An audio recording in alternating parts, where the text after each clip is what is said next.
الحمد لله الواجب وجوده وبقاؤه،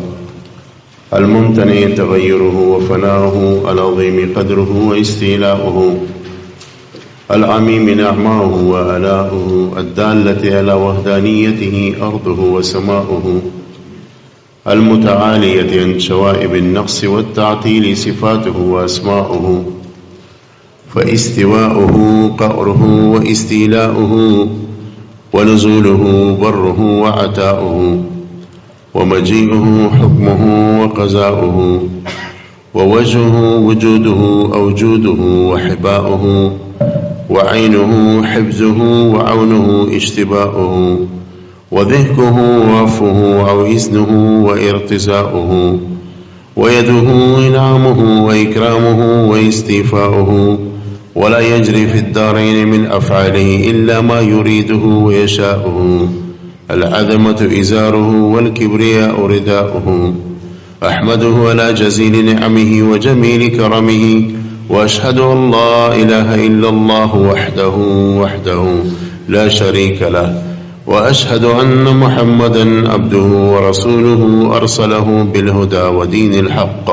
ليظهره على الدين كله ولو كره المشركون، صلى الله عليه وعلى آله وأصحابه وسلم تسليما كثيرا كثيرا. أما بعد، فقد قال سبحانه وتعالى: أعوذ بالله من الشيطان الرجيم، بسم الله الرحمن الرحيم. قل هو الله أحد الله الصمد لم يلد ولم يولد ولم يكن له كفوا أحد.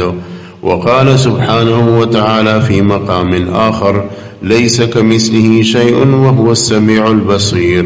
وقال سبحانه وتعالى في كلامه المجيد في مقام آخر: لا تأخذه سنة ولا نوم. وقال سبحانه وتعالى: لو كان فيهما آلهة إلا الله لفسدتا. وقال من عز من قائل: أعني رسول الله صلى الله عليه وسلم: كان الله ولم يكن شيء غيره. وفي رواية: كان الله ولم يكن شيء قبله. وفي رواية: كان الله قبل كل شيء. وفي معنى هذه الروايات الثلاثة: كان الله ولم يكن شيء معه، أو كما قال عليه الصلاة والسلام: ألف ألف مرة وبعدد كل ذرة. دورة علم کلام ندیزینا افتتاح کی. اولا خدا دغه ټولو مرګرو شکر گزارم چې په دې کې زمونږ ډېر زما په شان طالب علمان ملګري او ډېر دوستان او ملګري پکې داسې دي چې ماشاءالله هغه مستند مدرسین علما دي او د دې معاشرې او د مختلفو علاقو قابل ترین خلق دي او هغوی د خپل علم ثبوت ورکړی دی او سره د عاجزینا دلته تشریف راوړی دی د دې مبارک علم د زده کولو دپاره. واقع دا ده چې کوم طالب علمان پکې ناست دي، کوم علما دي او هغوی د دې دورې کلام د زده کولو دپاره راغلي دي، نو دا هم د سلفو طریقه وه. چنانچه زمخشري مشهور امام تیر شوی او دا هغه امامو چې د قرآن کریم داسې تفسیر لیکلی د تفسیر کشاف چې د هغې په باره کې دا مشهوره ده: لولا الزمخشري لبقي القرآن بکرا. که دا زمخشري نه وی قرآن به بند پاتې شوی وی. د قرآن په بلاغت او فصاحت په معنی او په بیان او په بدیع چې دې سړي څنګه قلم اوچت کړی دی، داسې نه مخکې او تقریبا داسې نه وروستو چا قلم اوچت کړو. د دې وجه نه امام العصر علامه انور شاه کشمیری صاحب رحمت الله علیه به دا خبره فرمایله چې د معانی او د بیان او د علم بدیع ډېر داسې اصول دي چې هغه په مختصر المعانی کې نشته، متول کې نشته، بلکې د هغې اصول الذکر ډېر په ناشنا او ابتکاري انداز سره زمخشري په تفسیر کشاف کې کړی او هغې به دا فرمایل چې داسې د خدای پاک شکر اوچت کړي چې د تفسیر کشاف نه دغه اصول ولټئ او هغه ترې راوباسئ، نو دا به د علم المعانی یو نوی کتاب جوړ شي. نو دغه زمخشري عمر 15 کاله و، په بلاغت کې او ادبو کې امامو، ځان نه په ادب عربی کې د دې کتابونو شایع شوي و، ربیع الابرار،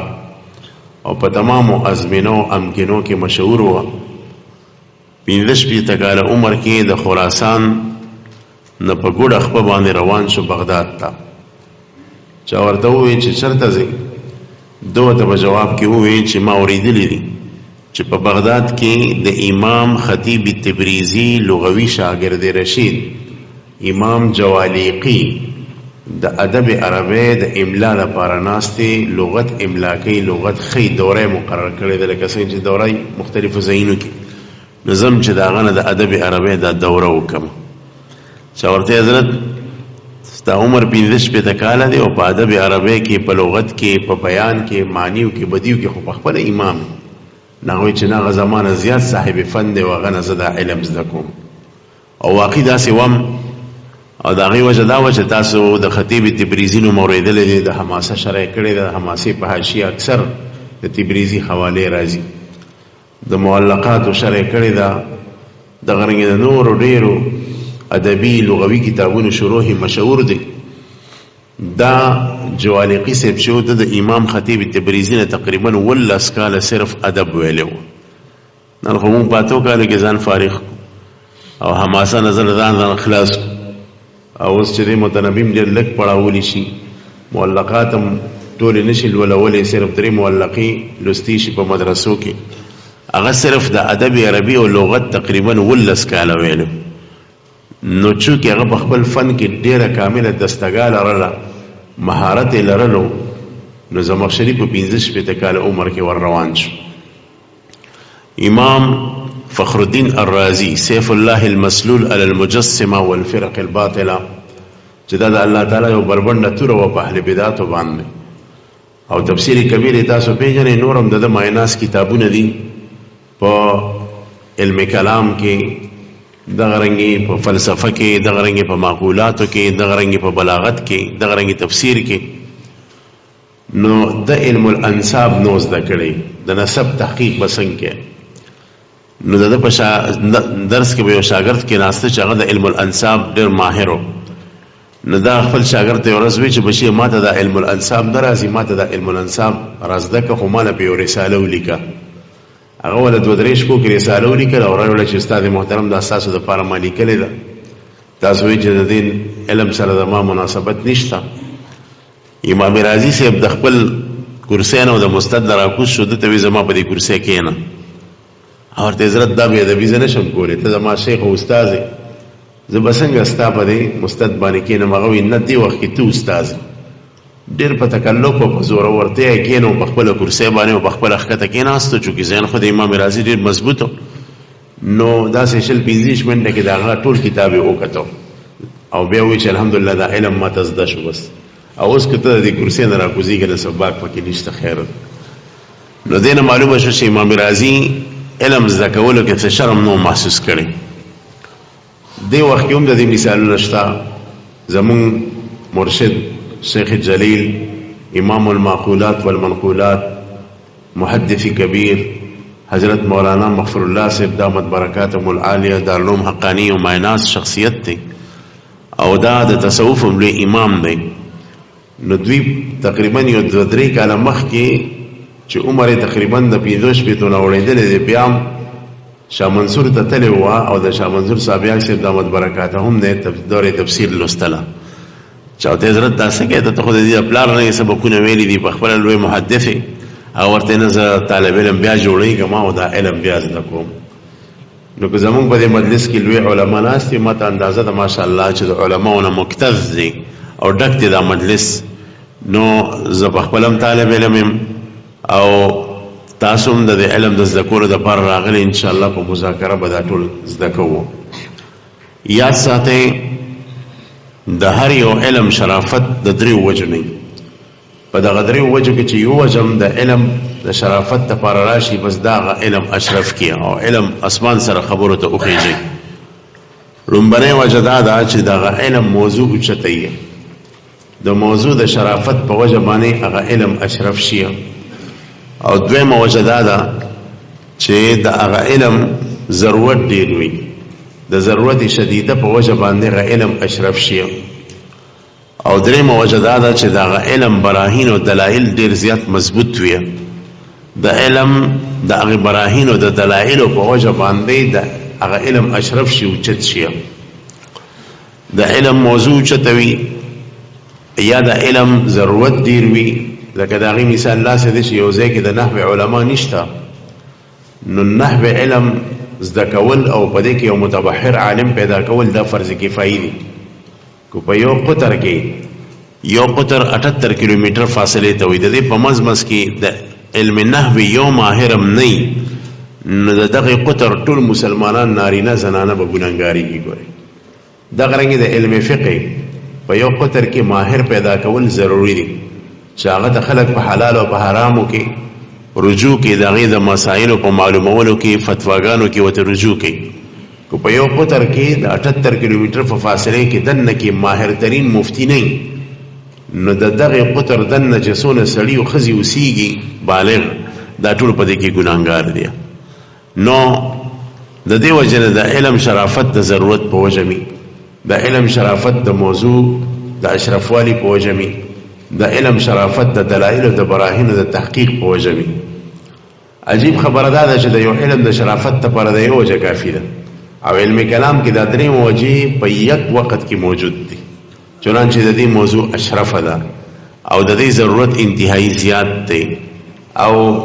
د ضرورت نه پس چې دی نو د دې دلایل هم ډېر مضبوط دي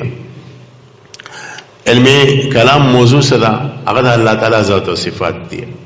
او د الله تعالی ذات او صفات د کائنات په تمام اشیاء کې اوچت سیز دي د الله د ذات معرفت حاصلول د الله د صفات ذاتیو فعلیو اکرامیو او جلالیو سلبیو ثبوتیو او متشابهو محکمو د دې معرفت حاصلول چې د په هر مسلمان باندې ضروری دي خاص کر چې کوم علمی کلام تفسیری زده کوي چې هغه ستاسو دغه جماعت ته چې د علماو جماعت ورتوي دي د فرض د کول انتهایی ضروری دي نو چې د علمی کلام دا موضوع چې دا هغه د الله تعالی ذات او صفات ته او په کائنات کې د الله د ذات او د صفات نو چت سیز نشته د دې وجنه علمی کلام مشت ته دویمه وجه د علمی کلام د شرافت لپاره ضرورت دی ضرورت په دوه قسمه دي یو ضرورت دنیوي دی یو ضرورت اخروی دی ضرورت دنیوي هم د علم ته ډېر زیات دی او ضرورت اخروی هم دی ضرورت اخروی خو د علم د داسې دی چې دا علم کله زده کې نو د اشرفوالي لحاظ سره او د شرافت لحاظ سره به تا د علم پرشتو سره ملحق کی ځکه په کائنات کې د الله په ذات او په صفاتو د ټول نه زیات علم والا فرشتي دي ملائکې دي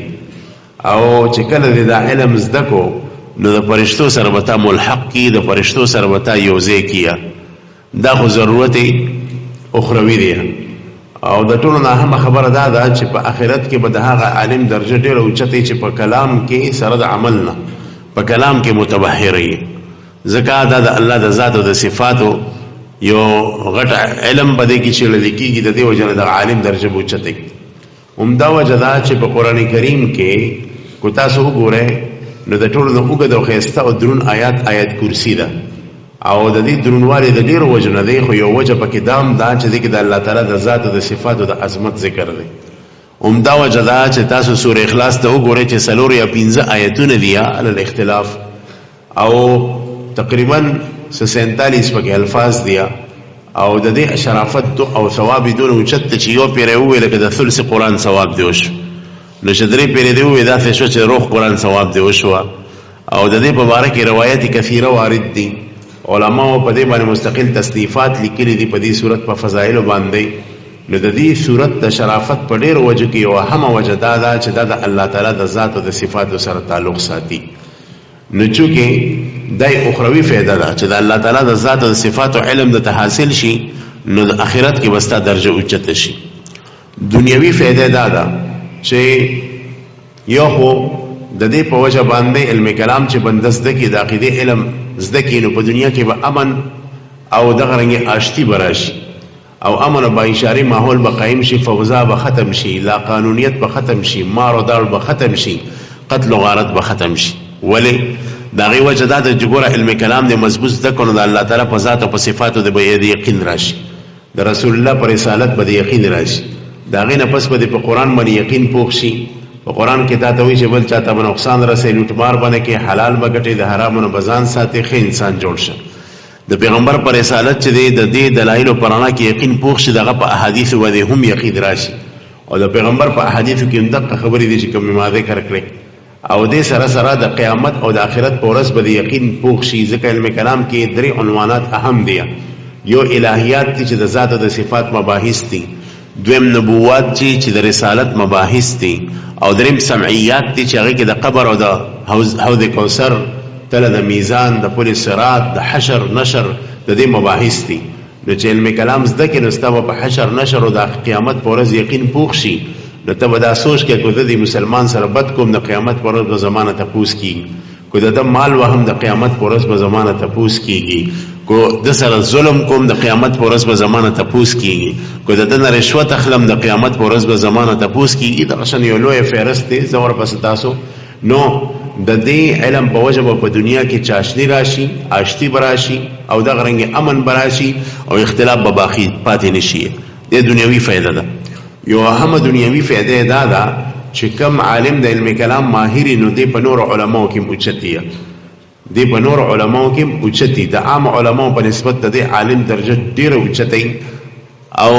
د عالم درجه د علماو په منځ کې اوچتی دل دا ډیره غټه خبره ده د دینه خوري خبره نشته نو کم عالم چې په علم کلام کې ماهری دی په نور علماو په نسبت اوچتی او دی په اسلام غجنده اوچتی د اسلام عزت به باقی ساتي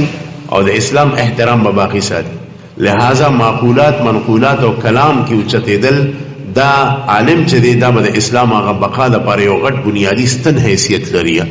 او دا به داسې حیثیت لري لکه د امارت لپاره چې مضبوط بنیاد او ډي پی سي جوړه دا غي نه بس باغی باندې 15 شپږ ولسته ته جوړه د قرنګ دی عالم مثال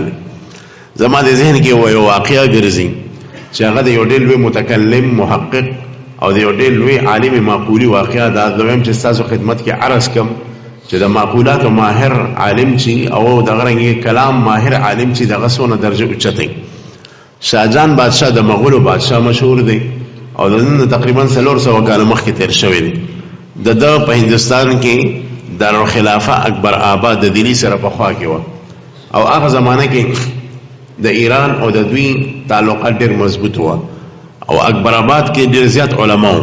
ځکه د شاهجان بادشاہ د علماو سره ډېر محبت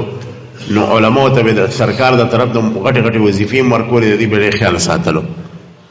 د ایران د طرف د وفد راغی د علماء او باقي کې ماهر علماء او په هغه علماء کې یو عالم دغه اکمج نمو اکمج اصل کې لون ته وي پستر ګړوند و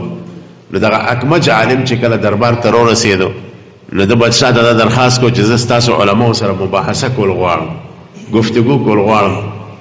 نو شاهجان بادشاہ ولا د اکبر آباد علما راغوښتو لیکن د چې کله په کلام کې په منطق کې او په فلسفه کې بحث شروع کوا نو ټول مولیان ورته پنچر شو او د جواب ورنکړش هغه علما خلاړو شاهجان بادشاہ بالکل د حسین سورو او وزیر سعد الله خان راغوښتو دا وزیر سعد الله خان عالم او وزیر مو ډېر قابل سره د ته وایي چې دا دون علما زما په دې د خلافت کې اوسېږي یوم د جواب نو د هندستان خو د غټو علماو نه ډک دی مال علما راغواړه چې د سره بحث او مناظره وکړي دا استاد محمود جوالپوري چې دا چا چې شمس بازغه په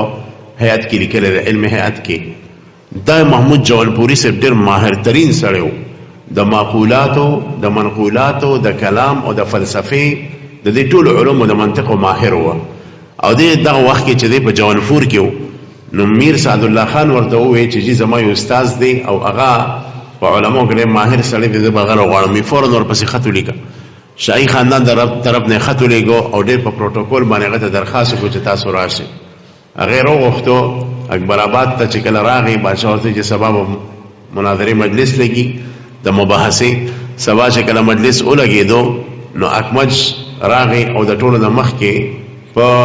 محمود جوالپوري سره باندې اعتراضات شروع کړو د هیولي په سلسله کې ورته چې هیولي د اثبات لپاره هیولي یو مشهوره خبره ده به ان شاء الله مخکې راشي چې هیولي په اثبات باندې دا دلیل ویم دا دلیل ویم دا دلیل ویم دا دلیل ویم دا دا غینه پس محمود جونپوري صاحب را پاسې دا وته ته چې ستاړو منی دلیل دا او دا غینه یو جواب دادې دویم امتداد دریم امتداد ستا دویم دلیل دا او دا غینه لومبني جواب دادې دویم امتداد دریم امتداد او دویم دلیل معلومات کو دریم دلیل دادې هغه دریم دلیل جواب یو دادې دویم دادې دریم دادې سلورم دادې سلورم دلیل دادې او دا غي جواب دادې هغه ټول دلایل ورته دړي وړي کړو ماته کې ورته سړی بالکل پټه په باندې کېنو اکمج خو چې مناظر او ماهر ناغه کیفیت بدل کو او پنتره بدل کړه هغه ورته ټیک دا ما سره خو څه دلیل پاتې نشه تا ټول دلایل مات کو اوس تر د هیولي په اثبات باندې څه دلیل وایا د بخوانی علماء د لستوړي مداسې غټ غټو په د لستوړي کې به جیبونه جوړ کړو اروغه د لستوړي دا کتاب روح کو چې هغه په اثبات د هیولي باندې لیکلو او دا غینه الدوحه المیاده فی حدیقه سوره والماده الدوحه المیاده فی حدیقه سوره والماده او کتاب یو لور کوي د هیولي په اثبات باندې ماده کتاب لیکل دي هغه چې کتاب وکړو نستر کې بقي پاتې شوی او ډیر په عجزه سره د خپل کرسي نه راکوس شو او د لاس یې خپل کړو او بیا د خپل غاړې نه خنجر کولو کو په خوا علماو خاص کر د ایران ولا طریقه دا و چې غاړې ته به تور او یا خنجر شولو خنجر را کولو خپل خنجر دې ته واچو چې دا ستا انعام دی او بیا دا عجیبه تاریخی خبر وکړه چې د ایران نواله د هندستان پورې داسې مایناز نوجوان عالم باندې دی لیدلی نو هندستان کې پاکستان کې بر صغیر کې او په عالم کې اسلام چې چا اوچت کړی دی هغه دغه علما اوچت کړي چې کوم په علم کلام کې ماهر هو او دا هغه وخت د زمانه بادشاهانو د هغه قدر هم کړی دی امام عبدالحکیم سیالکوټي رحمت الله علیه نوم به تاسو اوریدلی چې د معقولاتو د منطق د فلسفه د بلاغت او خاص کر د علم کلام یو مایناز بهترین متکلم و او زمو په ډېر کتابونو د حاشیه او کتابونه لیکلي دي په خیالي باندې د مشهور حاشیه ده په قطبه باندې حاشیه ده د باره کې مشهور ده چې د فرمایل چې زه د موم نه اوس پنم جوړوم او د اوس پنه نه موم هم جوړوم اشاره دی ته چې قطبی د منطق او آسان کتاب دی خو په دې می حاشیه ولي کړه د موم نه اوس پنه جوړ کړه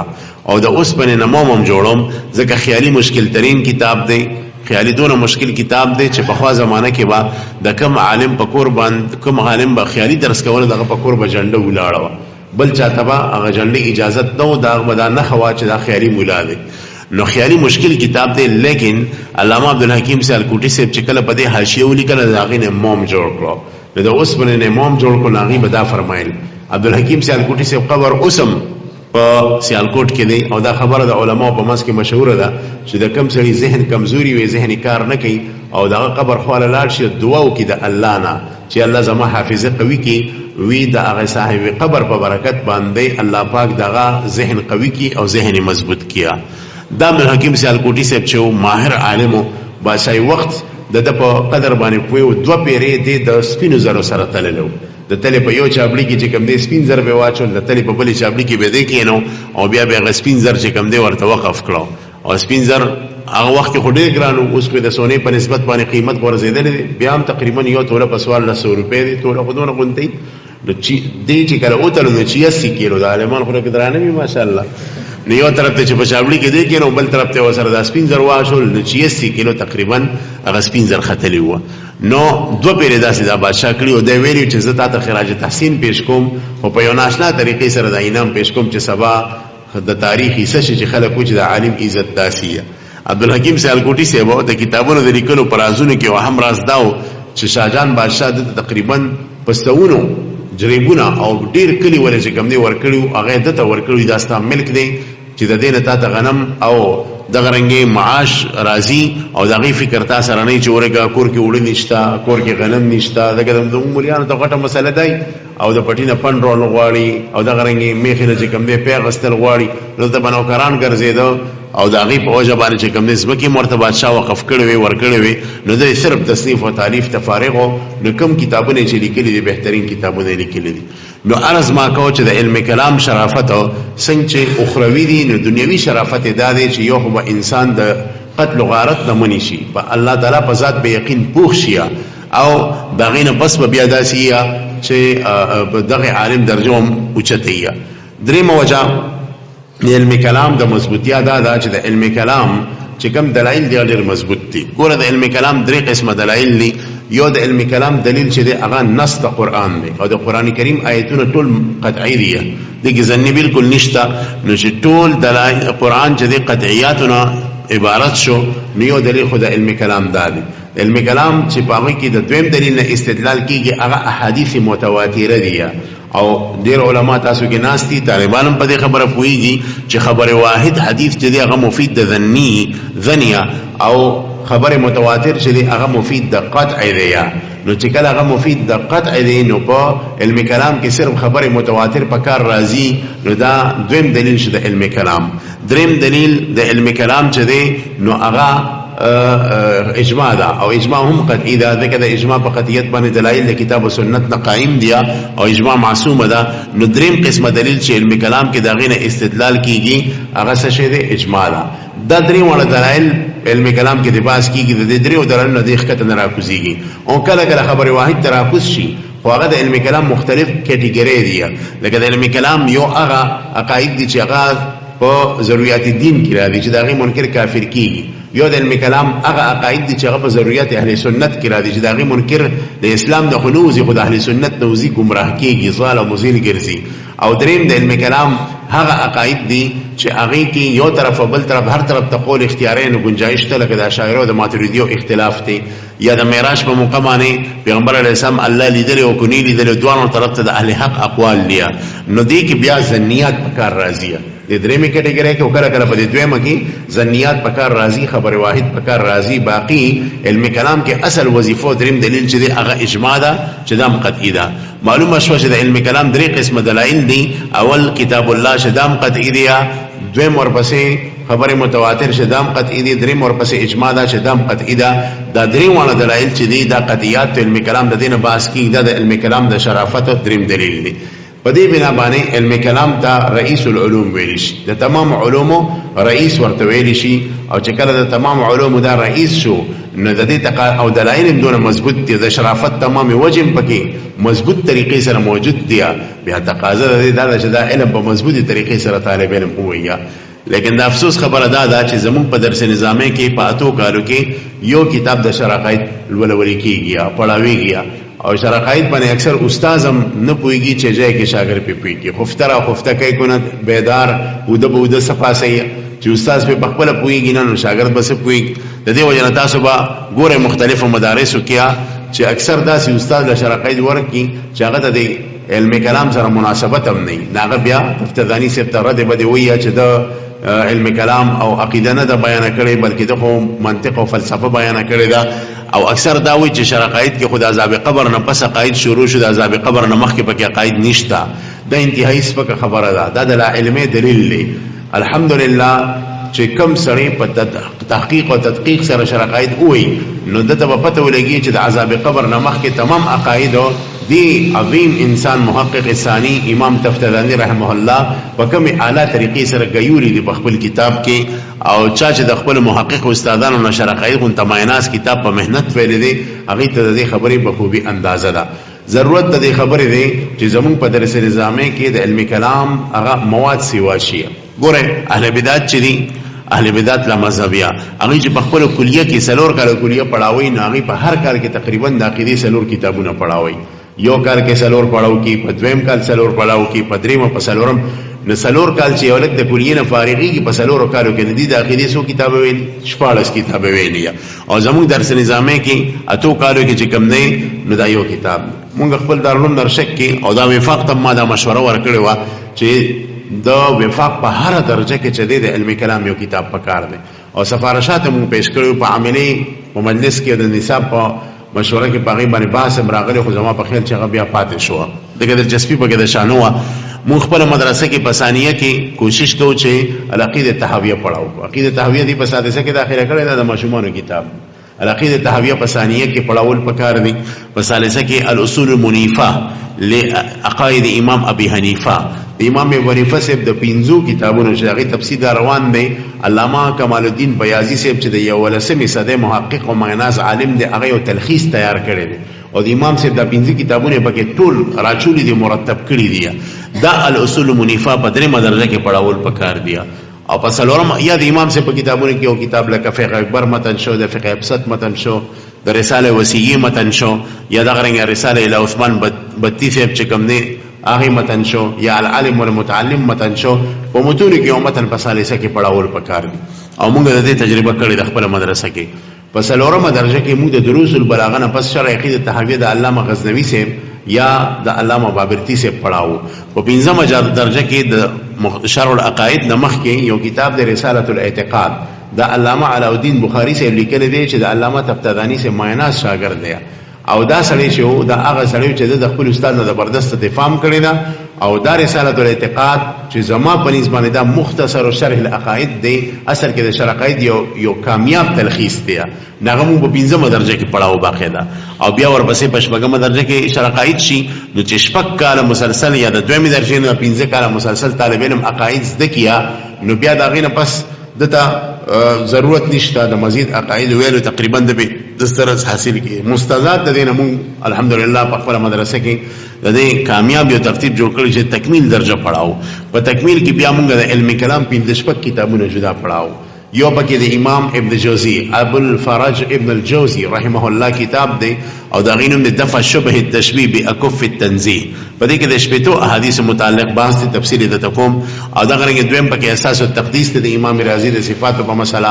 دریم کتاب پکې تهذیب شرح سنوسیه دا څلورم پکې الاقتصاد و الاعتقاد د امام غزالی دی پنځم پکې خیالی د شپږم امور عامه د منطق او د معقولات قاضی حمدالله نه علاوه پکې د شپږ کتابونه صرف په علم کلام کې پڑھاوي نو چې د شپږم نه پس یو طالب علم دغه درجه وي دغه نه پس دی الحمدلله په علم کلام کې کامل شو او د دستګاه حاصل شو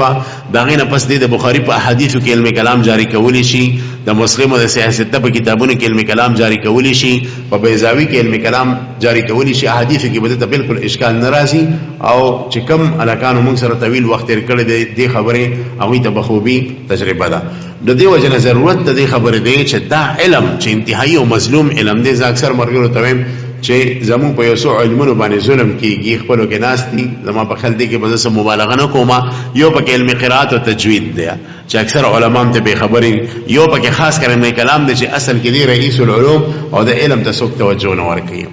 یا ستاسو علم کلام د په هغه علومو کې دی چې دا ستاسو د عقیدې پوره چې کوم دی بال ته تاوي بالکل یو شپول ته تاوي ستاسو د عقیدې ته بغیر غلط عقیده نه داخلي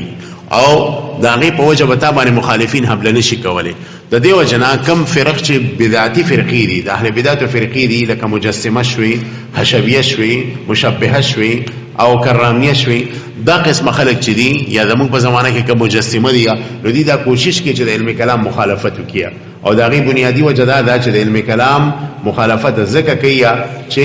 د علم کلام داغه په دکتي رک باندې ګوتی دي او داغه د بدعات او مخه تصد باب تړي ناغو خپل مدرسو کې علم کلام ته حرام وي کله چې وسرته گفتگو کې مباحثه کې او د علم کلام ذکر شروع شي ناغي وي نه علم کلام ته وړي د بدعتي شويه الان کتاب د علم کلام نوم هم نه اغسته ته د بدعتي شويه تاسو سره علم کلام کې بحث کوم د دې بنیادی وجه دا چې هغه د علم کلام نه یورول شي دي او هغه ته وایي چې دا علم چې دا زمونږ قلق معکی زمونږه هغه د دوکي کمیس لري کوي د دې وجه نه علم کلام با صح مخالفت کوي کله چې مخالفین ته یو شخصیت درون وي په درون نه هغه صح مخالفي مولانا رومان سے ما سره یو پیرتل هوا د ډیرو کړو مخکې واقعیا دا یو غیر مقلد زبیر علی زید نو موږ چې هغه لاړو کله هغه سره زموږ یو مشهور گفتگو بحث شو او په صفاتو کې بحث شو په صفاتو کې دا ټول ټیرونه پنچر شو بیا مونږ ته عربی کې پنچر شو عربی کې گفتگو شروع مولانا سوي چې عربی کې کله مباحثه شروع شو په عربی کې پنچر شو دا غینه بس یو ماته تاسو کومه علماء دیوبند کې ستا په دې ټول نلوي عالم څوک دی نو دا بعض علماء نومي واغستو نو بیا مې وته دا امام المناظرین حضرت مولانا امین وکړوي سب نو واغستو ماته وی چې وته کوم نه سمجھتو ته ماستر او چې دا غنوم مې وته واغستو دا مخې تک سور شو او یعنی ما ته اندازو لګیدا چې د باندې سم اوربل شو ما وی د ټول نه زیات باری په دې باندې امام المناظرین حضرت مولانا امین وکړوي سب رحمت الله علیه او زکا چې هغه د دې په دکتي رغونو باندې ګوته اخوي او دې تلخ نشواله نو د دې وجنه عزتمند د علم کلام اهل بدعت مخالف دي دغه بنیادی وجه دا چې علم کلام ماهر شلینو اهل بدعت تلک نشواله او اهل بدعت د اسلام خلاف یا شورش یا سازش یا د اهل سنت والجماعت چې کوم نه سازش نشي کوله د ټولو عجیب خبره ده چې اول هم احنافي الحمدلله او په دویمه درجه کې مونږ الحمدلله د علماء دیوبند سره زمونږ نسبت دی چې دا د اهل سنت والجماعت یو معتدل متوازن تعبیر دی.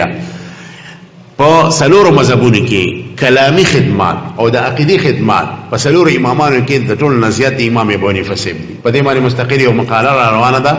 امام ابو حنیفه او علم کلام. باقي کې بتا شو د امام صاحب هغه حیثیت ویني چې په علم کلام کې د کم امامت او د اجتهاد درجه حاصله و او په تابعینو کې واحد دا شخصیت دی چې تابعینو کې او پایمه اربعو کې چې د طرف د موږ د عقیده کې 15 کتابونه را رسیدلي دي. نو په عقیده خبره واخلې نو احناف په مذاهب اربعو کې په عقیده کې مخکې دي ها او علم کلام کې مخکې دي زمونږ امام مخکې کو زمونږ د نږدې نسبت حیثیت واخلې د حجت الاسلام مولانا قاسم نانوتوی صاحب چې موږ ځان ته قاسمیان وایو دیوبندیان وایو نو د حجت الاسلام قاسم نانوتوی صاحب د تحقیق موافق تقریبا 75 تصانیف دي. مخکې ما کتلو 28 ملي کېلو په تحقیق دا چې 75 تصانیف دي. په 75 تصانیفو کې تقریبا د 90% یا 85% تصانیف هغه د علم کلام سره متعلق دي او دا باقی 10% یا 15% تصانیف یا د فقه سره دي یا د تصوف سره دي. خو پاغي کې په کرخه کې علم کلام غي ولې دا چې وو وایو چې دا ټول تصانیف د علم کلام او د معقول نتاوی را تاویږي او بیا د علم کلام په برکت سره او د معقول په برکت سره چې د اسلام څنګه احسنی طریقې سره دفاع کړی دا نو تاریخ د دې گواه دی چې پرورکی کې په شاهجانپور کې چې درې ورځې کم مباحثه مناظره د اندوانو پندتانو سره د دیانت سرسوتی سره او د غرنګي د عیسایانو سره چې اپادریانو سره چې مشهور مباحثه مناظره شوی وي نو دا غي دنیا گواه ده چې درې مناظره بوي او اندوان او عیسایان وته یو شی پادریان خپل منځ کې مشوره کړې و چې مسلمانان بزیر کو کته کو با مولانا قاسم نانوتوی صاحب شکست ورکوه. مناظره په کتابونو کې مذکوره ده دغه کتابونه تاسو وګورئ. مولانا قاسم نانوتوی رحمت الله علیه چې درې ځکه مباحثه مناظره کړې شاګردان مناظری لیکلي دي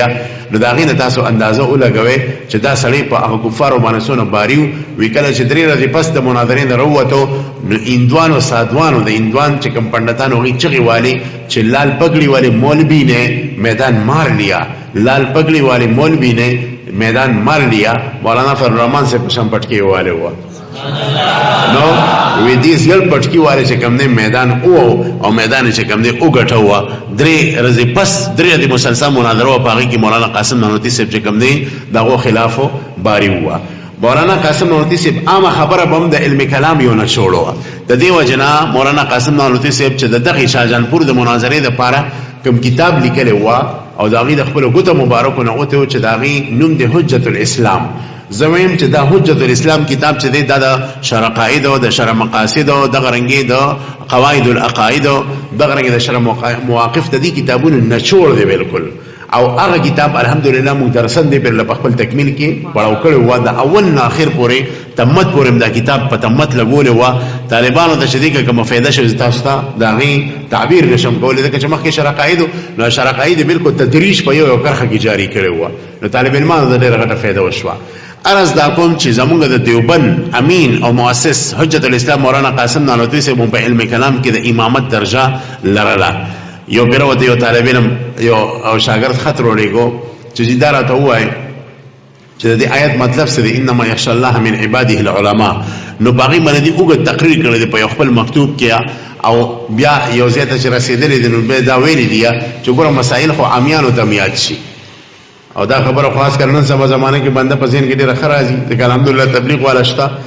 داسې عوام تبلیغ والدي زاړه تبلیغیان چې هغه د مرکز سره ربط ساتي د حلال او د حرام خیال ساتي چې هغه ته دونه مسلې یاد دي چې د دې زمانه د یو کال د مفتی نه وته زیاتې مسلې یاد دا څه دا وګڼه ده اکثر مفتیان چې کمني چپ کیا نو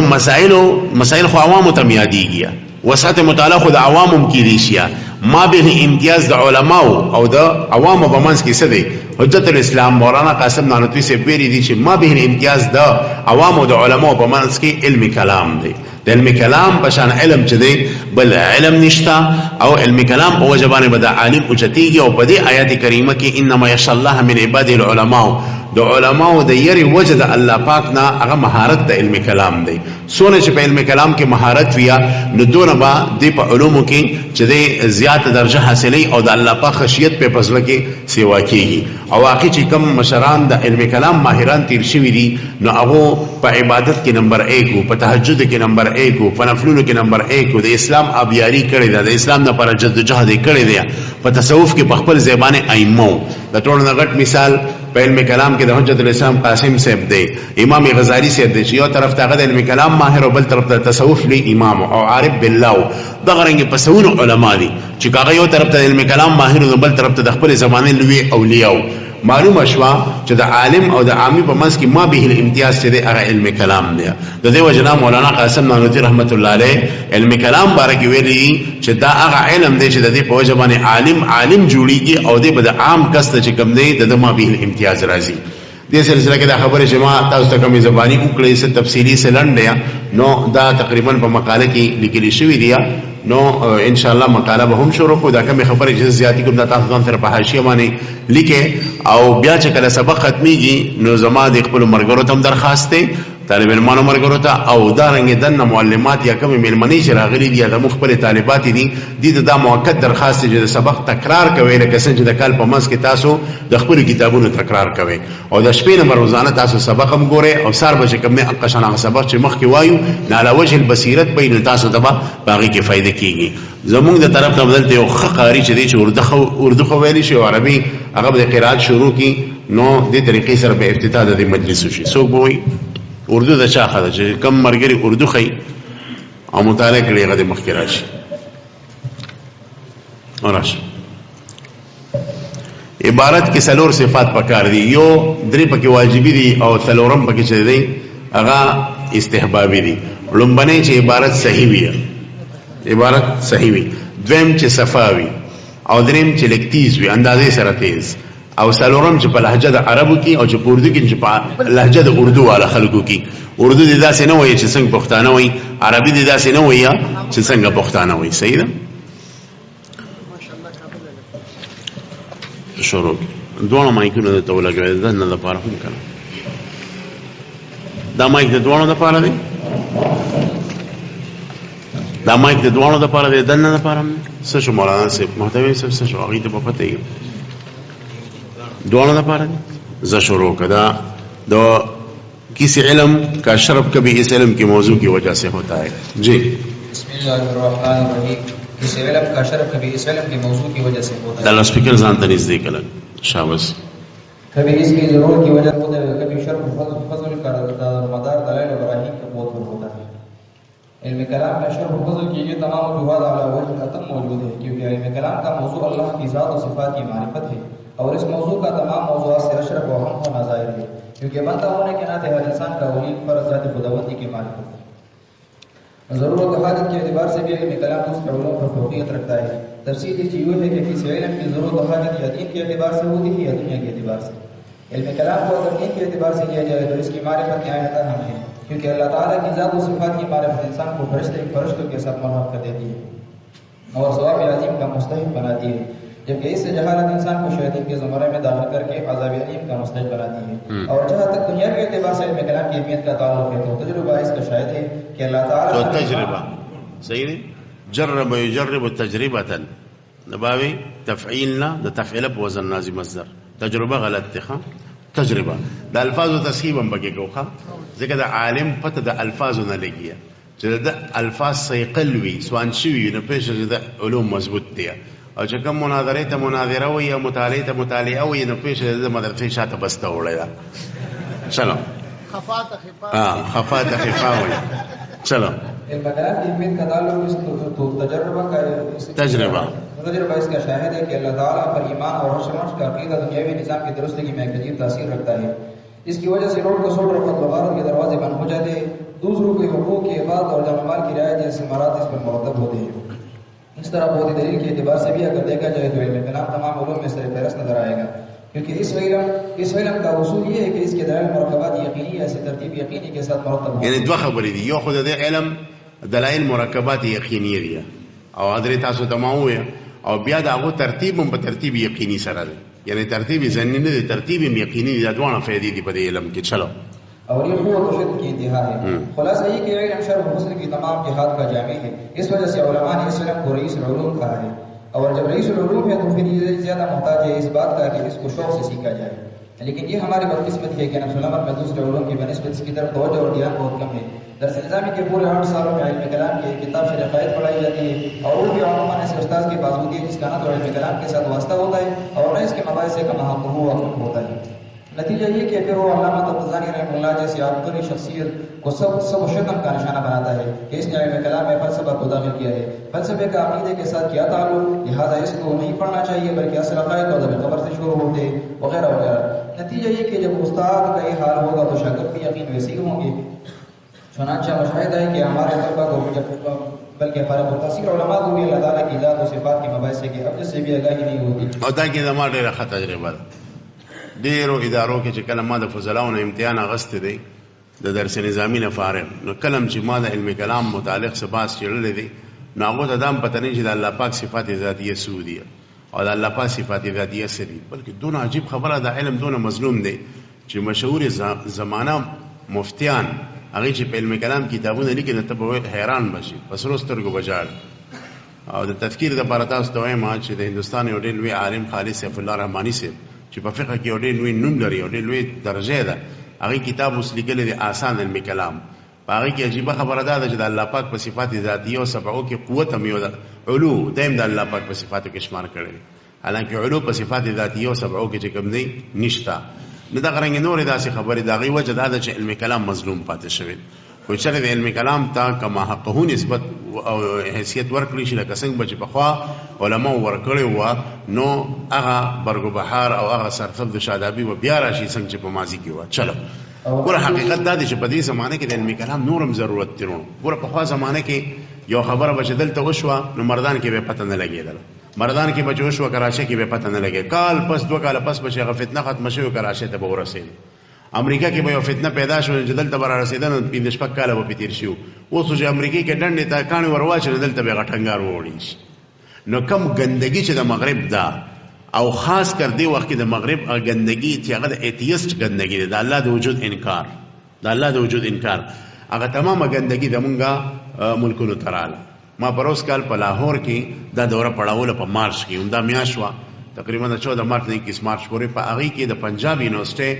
بهترین پروفیسران ماهران پروفیسران چې کوم دی دغه داخل شوي، بلکې د ټول پاکستان د اسلام اخبار ایډیټر چې و زموږ دوست دی انجینیر افضل خان، هغه هم د ملتان نه خصوصي لاهور ته د دې دورې دپاره راغلی و. ما ته د هغو د دورې نه پس چې کوم د هغو انټرویو خبرې ما واورېدې زما عقل حیران شو. ما ته هغوی وایي چې نن سبا په یونیورسټو کې په عصري ادارو کې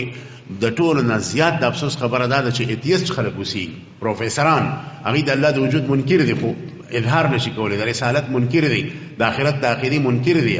نو دې زمانه کې د دغې فتنو مقابله کول په علم کلام سره کېږي. یو 3-4 کاله مخکې د انګلینډ زموږ یو ملګری دی، هلته یو مشهور عالم دی او هلته ښه بهترین خطیب دی د یو لوی جامع مسجد په انګلینډ کې، هغه اکثر ما سره رابطه هم کوي. نو هغه راغلی د دې صفاتو د مسلې د زده کولو دپاره ما سره دلته نو ما یو ځای کې د سرمدې راتلم ځان سره مې کېنو، ما دې تپوس وکړه انګلینډ کې څه حال دی د مسلمانانو. ما ته وایي مسلمانان فی الحال پرېږده، د عیسایانو حیثیت دا دی چې هلته 100% عیسایان و، خو عیسایانو کې 70% عیسایان چې دي هغه اوس ایتیسټ جوړ شوي دي، د الله د وجود منکر دي، یعنې هغې عیسایان هم نه دي پاتې شوي، یهودیان هم نه دي پاتې شوي، د الله د وجود منکر دي. نو هغه ما ته دا وایي چې هغو وایي چې موږ الله نه منو نعوذ بالله. نو بیا د ځان د مطمئن کولو دپاره زموږ اسلامي سنټرو ته راشي، زموږ علماو سره چې بحث وکړي، چونکې زموږ د علماو خو په علم کلام کې دسترس دی، ځکه هغو خو عام دغه وفاق وغیره ویلي او د علم ته توجه نه ورکړې، نو د دې ځای نه دلبرداشته پاسي او د اسلام نه مخالف پاسي. ما ته هغه دا ووایي چې زما دا مشاهده ده چې دې وخت کې که څوک د اسلام دفاع کول په دنیا کې کول غواړي، صرف پاکستان کې نه په تمامه دنیا کې، نو هغه د علم کلام کې مهارت حاصل کیا، هغه د اسلام په اعلی طریقې سره خدمت وکړه. بیا خاص کر ډېرو ځایونو چې زه تللی ما، نو ما د هر عالم د ټولو نه زیات ضرورت چې محسوس کړی دی هغه د علم کلام ضرورت دی. زه کو تبلیغي اجتماعاتو ته تللی ما د دغه اکابرو بیانات اورېدلي، د هغې فایدې په خپل ځای، خو ما دا ضرورت محسوس کړی دی چې خاص کر کم عالم د دعوت او د دین کار کوي کم عالم چې دی هغه د اسلام د تبلیغ کار کوي، د اسلام د خورولو، یا مغرب کې د اسلام خدمت کول غواړي، یا یونیورسيټي کې د اسلام خدمت کول غواړي، هغه د بهترینې طریقې سره په علم کلام ځان ماهر کی، نو بس کار به سمې دی، به د اسلام خدمت کولی شي. نو دغه پورې خبره شروع ده. چلو اور نہ ہی اس کی اہمیت اور کمی محسوس کرتے ہیں. اس ضرورت کی بنا پر یہ مختصر دورہ رکھا گیا. اس میں موضوع بحث اور محور ذات باری تعالیٰ اور صفات باری تعالیٰ ہوئی. لیکن اس سے قبل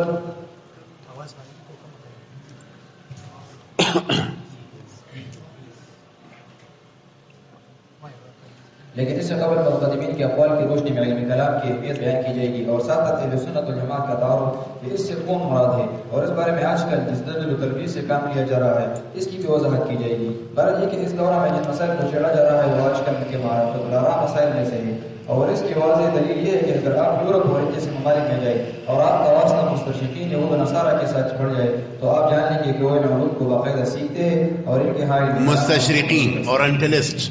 دارونو هغه خلق دي چې کله سلطان صلاح الدین ایوبی رحمه الله بیت المقدس د دین واغستو او بیا 800 کال الحمدلله زمون په لاسو کې 583 کې هجری کې د عیسانو د ګوتو نه واغستو او دا قبله اول له مسلمانانو په لاس کې 800 کال د دې قبله د اغستو د پر اول عیسایانو 200 کال صلیبي جنگونه کړي څونه 200 او د 200 کالو کې عقیده 200 نه زیات عملی کړي د بیت المقدس د اغستو پر ټولو کې ناکام شو. اې د اندازه ولګیدل چې په جنگ په توره په نیزه مونږ مسلمان زیر کولی نشو، لہذا دی ذهنی لحاظ سره موفقول غواړي، دی کې ذهنی اختلافات راوستل غواړي. نو هغې د اسلام په جامه کې بیا اسلامي علوم زده کړو او په دغه علوم اعتراضات شروع کړو، په سیرت باندې، په صحابو باندې، په قرآن باندې. د دې مشهور مستشرقین دی ګولډ زهر چې هغه د قرآن په مخالفت کې کتابونه لیکلي دي، د سیرت په مخالفت کې کتابونه لیکلي دي، په هغې کې ډېر یهودیان مستشرقین عیسایان یعنی ګیره به موا پټکې به مچو خو به عیسائی خو به عیسائی د دې ادارې باقاعده په مغربي ممالکو کې. نو دې کسانو اسلام ته د نقصان رسول ډېر غټ کوشش کړی د دغه خلکو نه چې د اسلام په احسنی طریقې سره دفاع کوي، نو متکفل علم کم یو د علم کلام دی چې علم کلام کې ستا مهارت یې هغې ستا نه رقم نشي والی. چلو کیا علم کلام بدعت ہے؟ آج کل کے فتنوں میں سے ایک فتنہ یہ ہے کہ جگہ بہ جگہ علم کلام کی سخت ترین مخالفت کی جاتی ہے. چنانچہ جب اہل بدعت کے ساتھ آپ کا واسطہ پڑ جائے اور ان کے سامنے علم کلام کی روشنی میں قرآن اور سنت سے دلائل پیش کرے تو فوراً آپ پر بدعتی ہونے کا فتویٰ چسپاں کر دیں گے کہ آپ نے منطق اور فلسفہ کو چھیڑا، لہٰذا ہم آپ سے بحث نہیں کرتے. اور وجہ ظاہر ہے کہ علم کلام ان اہل بدعات اور مخالفین کے شہرت پر انگلیاں رکھنے میں متردد ہے اور ان کے خصام نظریات کی تردید کرنے والا ہے. یہی وجہ ہے کہ ہر دور میں اسلام اور اہل سنت کے اہم مخالف فرقے علم کلام کے ساتھ مخالف رہے ہیں، بالخصوص مجسمہ اور مشبہ جو متقدمین کے اقوال جن کی توجیہات ہو چکی ہے کہ سیاق و سباب قطع و برید کر کے پیش کرتے ہیں کہ سلف نے علم کلام سیکھنے کو بدعت لکھا ہے، اس لیے اس علم کو نہیں سیکھنا چاہیے. یہاں تک کہ بعض اہل بدعت نے کئی کئی جلد میں علم کلام کی مخالفت میں کتابیں لکھی ہیں جن کا سیکھنا بدعت اور حرام ہے. چنانچہ ایک مشہور حنبلی عالم جس کا نام یا ساته رونو په حنابلو کې دوه قسمه خلک دي، یو هغه حنابله دي چې د اهل سنت په طریقه باندې روان دي او بلکې د اهل سنت ائمه دي پکې. په هغو کې مشهور حنبلي چې دی هغه امام ابن الجوزي دی رحمه الله، دا یو طرف ته چې د فقه لحاظ سره حنبلي او فروعي، لیکن په عقیده کې د علم کلام لوی ماهر او صحیح عالم او د دې کتاب زیر درس چې زموږ سره دفع شبه التشبیه. او دغه رنګ ابن عقیل الحنبلي دا مشهور عالم دی، او دغه رنګ پیران پیر شیخ عبدالقادر جیلانی رحمه الله دا مشهور عالم دی. دا حنابلو خو عقیده کې صحیح، په عقیده کې ډېر حنابله عالمان چې دي هغه تقسیم طرف ته تللي دي. په هغې کې ابو یعلا حنبلي المجسم دی، ابن الزاغونی المجسم دی، ابن حامد المرزوق المجسم دی. دا هغه کسانو چې یو طرف ته په فروع کې حنابله لیکن په عقیده کې تقسیم ته تللي وه. د دې مثال داسې دی لکه چې بعضې علما احناف وي لیکن په عقیده کې هغه معتزله. مثال به زمخشري واخلو، زمخشري په فروع کې کلک حنفي و لیکن په عقیده کې هغه معتدلي و. او دغه رنګې ابوالحسین البصري المعتدلي دی چې دی په فروع کې بهترین شافعي و، مضبوط شافعي و، او په عقیده کې چې کوم دی مشهور معتدلي و. او په اصول الفقه د شوافیو کې د دې کتاب دی کتاب المعتمد فی اصول الفقه للشوافع. نو دغه رنګې حنابلو کې د فروع لحاظ سره خو د امام احمد سے مطابقت کو لیکن په عقیده کې هغه مجسمو په هغې کې دام دی. چلو چنانچہ ایک مشہور حنبلی عالم جس کا نام ابو اسماعیل عبداللہ ابن محمد الحروی ہے جو کہ عقیدت مجسم ہے، انہوں نے 5 جلدوں میں ایک کتاب لکھی ہے ضم الکلام و اهله. دا د کتاب دی او زما مکتبه کې الحمدلله شته، دا غیر مقلدین پټی خو اوس بیا چاپ شو اور اس میں اول تا آخر علم کلام کی مخالفت کی ہے और अहले सुन्नत वल जमात में इल्म कलाम के जितने माहिरीन और मुहक्किकीन गुजरे इनको निशान तनकीद बनाया है और यो ज़े की लिखी द अशायरो ज़बीहा हम हराम है अहले सुन्नत वल जमात अशायरो ज़बीहा दी चिकम सारवी ज़ब की अगवा नखरे दोनों सख्ता और दोनों बदबूदार अकीदा व अहले सुन्नत वल जमात अशायरो मुबारक। चलो लेकिन हकीकत इन सारी बातों के खिलाफ है, इसलिए कि इल्म कलाम ही वो इल्म है जिसकी सीखने और इल्म जिसमें गौर व खोज करने से मशीद बारी ताला बढ़ती है। चनाचे हुजूर इस्लाम कासिम उलूम और खैरात मौलाना मोहम्मद कासिम नानूतवी रहमतुल्लाह ने अपने मकतूबात फराइद कासिमी में अपने शागिर्द को इस आयत इन्नमा यख्शल्लाह मिन इबादिही उलमा की वजाहत करते हुए फरमाया कि अल्लाह ताला के बंदों में से उलमा अल्लाह ताला से डरते हैं। तो इस डर और खशियत का नुक्ता यह है कि उलमा चूंकि अल्लाह ताला की ज़ात व सिफात के इल्म से आरास्ता होते हैं और इनमें जितना गौर व खोज किया जाए तो इतनी खूब खशियत बढ़ती जाती है। तो मालूम हुआ कि खशियत का नुक्ता इल्म कलाम है और आयत में हकीकत अल्लाह ताला ने इल्म कलाम की तारीफ फरमाई है। इल्म कलाम रईस उलूम है। अब्दुल अजीज फरहारी रहमतुल्लाह ने निबरास में लिखा है कि उलूम की दो किस्में हैं। नंबर 1 उलूम आलिया मसलन دا دین بس مما خلال شو زبانی تقریبا تقوم بیا بيو علامہ عبدالعزیز فرحاری رحمه الله دا د هندستان یو میناس شخصیت دی او عجیبه خبره ده چې دا په کوټ ادو کې زمو سره خوا کې په ملتان کې پیدا شو تاسو ورغله دا کوټ ادو سره فرحاره بسیه 10 کیلومتر 17 مولانا صاحب وایي چې فرحاره د کوټ ادو سره 10 کیلومتر فاصله کې یو کله میں پیدائش 1824 کی وفات 1792 में पैदाइश 1824 की वफात شو د عبدالعزیز فرحاری صاحب چې دی دا دون الوی سړیو چې د علم د ګور یقینا چې د سر نه بده پکړې پریوسی په 200 علوم کې په خپل زمانه کې د مهارت چې د خپل زمانه علما هم دغه علم نه به خبرو او شیخ المفسرین زبدة المحققین حضرت مولانا موسی روحانی البازی رحمت الله علیه دا خبره د بغیت الکامل په حاشیه باندې لیکل دا چې کوچري یو سړی دا قسم خوري چې د کله الله پاک زمکه د پنجاب پیدا کړی دا نو اوسه پورې پکې داسي عالم نه دی پیدا شوی څنګه چې فرحاری پیدا شوی دی نو دی په خپل قسم کې حانیس نشي او دا خبره مغی لیکل دا چې دا د علامه عبدالحی لکنوی سے معاصر و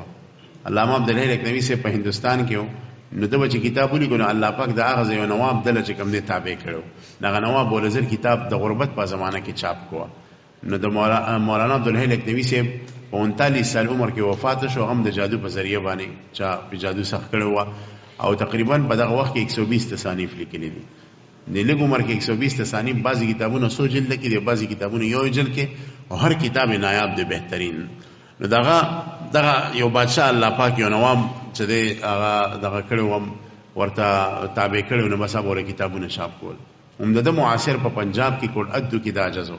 خو دې یو خو د خلک مخالف دغه وجه دا چې د په کوټ ادو کې هغه زمانه کې شیعاګان ډیرو ملتان کې شیعاګان ډیرو نو د شیعاګانو په منځ کې ګیرو نو د علوم چې نه پذیرای حالانکه د شیعت خلاف دغه رنګ د اهل سنت په خدمت باندې زبردست کتابونه لیکلي دي الناهیه الذم ماویه دغه رنګ پوسټر لاب باندې د کتابونه دي په طب باندې د کتابونه دي په میجستی باندې علم میجستی باندې د کتابونه دي په هندسه باندې د کتابونه دي په علم تعبیر باندې د کتابونه دي په ناشنا علوم په تفسیر په حدیث په فقه په هر یو علم باندې د څلي کتاب شته خو د هغه زمانه کې خلک چې د مخالف و نو د اکثر کتابونه ضایع شوي دي او ډېر کم چې کم نه چاپ شوي او علامه شمس الحق افغانی سے دا یو مشهور خبره ده او زما خو ډیره خبره افغانی سے به فرمایل کو دا سړی په هندستان کې د ملتان په ځای پیدا شوی د شاولی الله صاحب درجه عمره درجه کومه درجه د شاولی الله صاحب دا علامه عبدالعزیز فرحاری صاحب د شرقایت یو شرح لیکلی ده د شرقایت ډېرې شرح دي او زما د نظر نه کم از کم د شلو شرونه زیاتې تیرې شوي او غټه محققین او عربو متکلمین لیکلي دي او د ډېرې تجربې نه پس او د شرقایت د ډېرو کلو لولونه نه پس زما دا ذهن کې راځي چې د ټولو نه بهترینه شرح نبراس ته یوم نرسي لهذا د شرقایت د مدرسین او حضراتو درخواست کوم چې نبراس خامخا په مطالعه کې ساته بهترینه شرح ده دا بس تام قوت سیوا کوي او طالب ته هم چې کوم نه فایده رسوي ضروري نه چې طالب ته د هر خبرو کې شرقایت خو چې کوم دغه د وس موافق دغه ورته کوا باقي بس تاسو سره کوم نه فایده حاصلېږي علامه عبدالعزیز فرحاری صاحب او عجیبه خبره ته بل کومه د شرقایت په مشهور شرو کې دوه شری دي یو خیالي دا چې درسن پڑھاوي او دوی مشره چې د نبراس تا او د دې دوه مصنفین کوم عمره کې واړه لکانو چې وفات شوی د علامه خیالي سے وفات تقریبا 32 سال کې شوی دی او دیم په 32 سال کې شوی دی یعنی 12 کال سو عمر ورکه ماشومیه لیکن دا دوانه شرع د شرع قید داسې دي چې د په شان بل شرع نشته. یو سړی ځان فاضل جوړول غواړي په علم کلام کې هغه د دوانه شرع په مطالعه کې وساتي. نو علامه عبدالعزیز فرهادی چې په نبراس کې وځي کې لیکي چې علوم عالیه په دوه قسم دي. یو علوم عالیه دي عالیه ولا علوم، یعنی علوم غیر مقصوده. یو علوم عالیه دي عین سره مقصودی علوم، او به فرمایلی د علوم عالیه چې د پشپق قسم دي. علوم عالیه پشپق قسم دي. لومبني علم پکې تفسیر دی، دویم پکې حدیث دی، دریم پکې فقه ده، څلورم پکې اصول فقه ده، پنځم پکې تصوف دی، شپږم پکې رئیس العلوم علم کلام. او دا خبره هغه بیا لیکلې ده چې په دې شپږو علوم کې چې کوم علوم مقصوده دي یا د ټول نه اوچت علم علم کلام د رئیس العلوم نوم ورکول شي، ځکه دا تمام علوم دې ته محتاج، تمام علوم رئیس العلوم علم کلام ته چې کوم دی محتاج دي. تفسیر دیتا محتاج، حدیث دیتا، فقه دیتا، اصول فقه دیتا، او دغه رنګ چې کوم دی تصوف دیتا. او زبر دغه نکته تفصیل کوم چې کومه خبره لیکلې ده. تفسیر علم کلام ته محتاج دی. د دې غټه وجه ده چې قرآن د عقیدی کتاب، قرآن بنیادی کتاب چې دی هغه د عقیدی کتاب دی. قرآن کریم کې 15 آیاتونه تقریبا د حلال او حرام سره متعلق، او دا باقی تمام کتاب دغه چې دی آیتونه دا تقریبا د توحید سره متعلق دي. او مخکې د دې ذکر امر روان دی چې د 15,000 نه زیات آیتونه په قرآن کې د عقیدې سره متعلق دي. ټول خوشبخت آیتونه دي کنه. نو چې 15,000 پکې د عقیدې سره متعلق شو دا د عقیدې کتاب شو کنه. لہذا چې یو سړی تفسیر لیکي یا تفسیر چاته کوي او د په کلام کې مهارت نه، عقیدې کې مهارت نه، نو دې بیا شوټي وکړي، دې بیا قرآن نه غوتم نه وړي. قرآن په سلويخ ترو کې نزد کیږي. پېښ به د قرآن د علومو د پر بنیادی علم کلام او علم العقیده دا چې په دې کې چې کوم نه مهارت یا زما مخې ته د سیف الله المسلول امام رازی رحمه الله چې کوم نه خبره ده هغه په تفسیر کبیر کې په جلد نمبر 3 صفحه 319 باندې لیکیا فرمای ان الآيات الوارده في الاحكام الشرعيه اقل من 600 آیه. قرآن کریم کې د شپږو سو نه کم آیتونه د حلال او د حرام سره متعلق دي. واما البواقي ففي بيان التوحيد والنبوة والرد على العبدة الاوثان واصناف المشركين. دې راجبه خبره کړې ده د دې شپږو سو آیتونو نه علاوه چې کوم دی. واما البواقي ففي بيان التوحيد والنبوة والرد على عبدة الاوثان واصناف المشركين. یعنی د شپږو سو آیتونو نه علاوه باقی آیتونه چې دی هغه د کلام او د عقیدې په اهمیت باندې وردال لیا. دغه معلومه شې چې قرآن دا د عقیدې کتاب دی. نو مفسر چې کله تفسیر لیکي نو دی په علم کلام کې مهارت حاصلې، علاوه د قرآن چې کوم دی تفسیر کوي او دغه رنګ جمعات کې به د قرآن تفسیر کوي. ورنه دی به الرحمن علی العرش استوى آیات ست تفسیر وکړي، او دا رنګ بل یداه مبسوطتان دې آیت به ست تفسیر کوي، یعنی ګډوډ شي پکې. دغه وجه دا چې د په علم کلام کې مهارت نه، نو د مفسر د پر بنیادی سیس چې د علم کلام کې مهارت دی. د دې وجه نه هغه حضرات مفسرین چې چاپ د قرآن د باره ګوتې اوچتې کړي دي، ګوتې استعمال کړي، تفاسیر لیکلي دي، نو که یو طرف ته د مفسر دی بل طرف ته په علم کلام کې غټ ماهر دی. تاسو د اهل سنت والجماعت چې په کوم تفسیر باندې ګوتې ږدئ نو هغې کو یو طرف ته په تفسیر کې ماهران دي، بل طرف ته په علم کلام کې ماهران.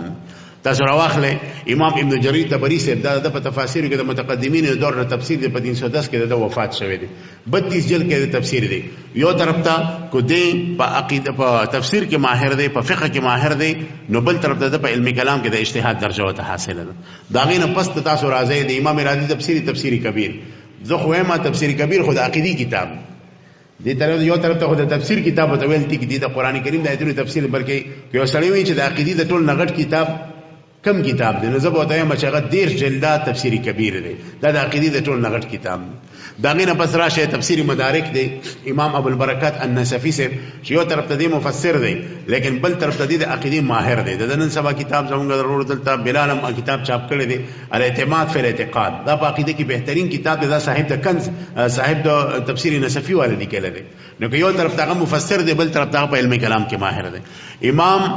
علوسی رحم الله تفسیر روح المانی راواخلې کې یو طرف ته هغه په تفسیر کې ماهر دی، نو بل طرف ته هغه په عقیده کې یو غټ مهارت لري او یو قدعور شخصیت لري په علم کلام او په عقیده کې.